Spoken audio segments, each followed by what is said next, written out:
The Second Amendment of the United States Constitution has been a subject of controversy and debate for many years. The amendment states that the right of the people to keep and bear arms shall not be infringed.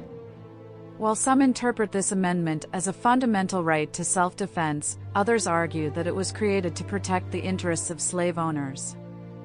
At the time the Second Amendment was written, the issue of slavery was at the forefront of American politics. The Southern states relied heavily on slave labor for their agricultural economies, while the Northern states were increasingly opposed to the practice. To protect their interests, Southern slave owners demanded a guarantee of their right to bear arms. Slave rebellions were a constant threat in the South, and slave owners feared that their slaves would rise up against them. They saw the right to bear arms as a means of protecting themselves and their property. The Second Amendment was thus seen as a way to ensure that slave owners could arm themselves and maintain control over their slaves. Additionally, the Second Amendment was also seen as a means of protecting the institution of slavery itself.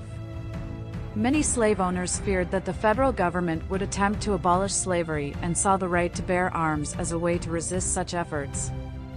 This was particularly true in the wake of the failed slave revolt led by Nat Turner in 1831. Furthermore, the Second Amendment was ratified in the context of a larger debate about the power of the federal government.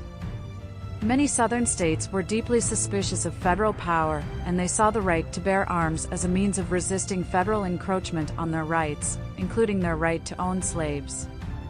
In conclusion, while the Second Amendment is often seen as a fundamental right to self-defense, it is also clear that it was created, at least in part, to protect the interests of slave owners.